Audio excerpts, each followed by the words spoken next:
બનાસકાંઠાની એક વિચિત્ર ઘટના બની। પંખાને લીધે 11 લાખનું દૂધ ઉડી ગયું છે। વડગામમાં કોદરામ ડેરીની આ ઘટના છે, જ્યાં ચેરમેનના વિચિત્ર જવાબ બાદ વિવાદ સર્જાયો છે। વાર્ષિક સાધારણ સભામાં નફા વિતરણ અંગે વિવાદ થયો છે।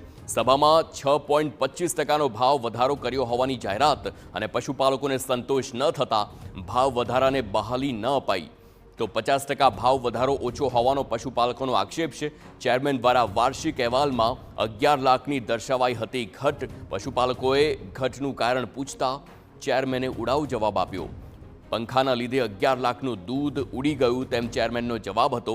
ચેરમેનના જવાબ બાદ પશુપાલકોમાં આક્રોશ જોવા મળ્યો અને ભ્રષ્ટાચારના પણ આક્ષેપ ઉઠી રહ્યા છે। હિસાબમાં ગોટાળા અને ઓડિટ ન થવાનો પણ આરોપ લગાવ્યો તો વડગામની કોદરામ ડેરીમાં 14 સપ્ટેમ્બરે વાર્ષિક સાધારણ સભા યોજાઈ હતી। પશુપાલકોનો આક્ષેપ છે કે અન્ય ગામોમાં 12% નફો વહેંચાયો હતો, જ્યારે કોદરામમાં માત્ર 6.25% જ નફો વહેંચવાની વાત કરાઈ। પશુપાલકોએ સવાલ ઉઠાવ્યા હતા કે આખરે 50% ભાવ વધારો ઓછો કેમ, જે અંગે ડેરીના ચેરમેન દ્વારા એવો જવાબ આપવામાં આવ્યો કે પંખાના કારણે દૂધના વજનનું બેલેન્સ ન રહે અને તેની વધઘટ થતી હોય છે। પંખાના કારણે 11 લાખ રૂપિયાના દૂધના વજનમાં વધઘટ થાય છે તે જવાબ ગળે ઉતરે એવો નથી અને પશુપાલકોએ ભ્રષ્ટાચારના આક્ષેપ લગાવ્યા અને 12 થી 13% નફો આપવા માંગણી કરી છે।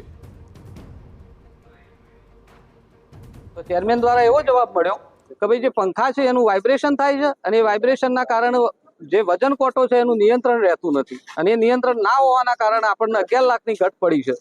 હવે વિચાર કરો કે જો 11 લાખની ઘટ કોદરામ મંડળીની અંદર 20,000 લીટરનું દિવસનું દૂધ થાય છે પડતી હોય તો થાવર જેવી ફર્સ્ટ નંબરની મંડળીની અંદર તો મોટી ઘટ પડવી જોઈએ। તો બનાસકાંઠા જિલ્લાની અંદર કોઈ મંડળીની અંદર આવી ઘટો દર્શાવવામાં આવતી નથી। માટે કરીને અમને એવું છે કે ભાઈ અહીંયા મોટો ભ્રષ્ટાચાર થયેલો છે, ઉચાપત થયેલી છે, જેની બનાસ ડેરી દ્વારા તાત્કાલિક તપાસ થવી જોઈએ। કરોડોનું કૌભાંડ છે, પણ આ તો જે બહાર આવ્યું છે એટલું અને એ રેકોર્ડ ઉપર એમને બતાવ્યું છે 11 લાખની દૂધની ઘટ। અમે એ કહીએ કે પંખો તો પંખાથી ઉડાડીને અમને બતાવ્યું અને આપના માધ્યમથી બીજું એક કહેવા માંગુ છું કે ઉપરથી નેચવું તો બધા ચોર છે। કારોબારી પણ નાના ડેરીમાં બનેલી છે, પશુપાલકો દ્વારા બનેલી આ કારોબારી નથી, માટે ચોરીઓ થાય છે। કારોબારી સભ્યોમાં પશુપાલકોને સામેલ ન કરાતા હોવાના પણ આક્ષેપ ઉઠ્યા છે। તો જે પશુપાલકો કારોબારી સભ્ય તરીકે જોડાયા છે તેમને વિવિધ બાના હેઠળ રદ કરી દેવાતા હોવાના પણ આક્ષેપ છે। બનાસ ડેરીની ચૂંટણી હોય, પશુપાલકોને હેરાન કરાતા હોવાનો કોદરામવાસીઓનો આરોપ છે। એટલું જ નહીં, પણ તેમનું કહેવું છે કે 6 થી 7 વર્ષથી દૂધ મંડળી વાર્ષિક અહેવાલ પણ નથી આપતી, ત્યારે આ અંગે તપાસ થાય તેવી તેમની માંગ છે।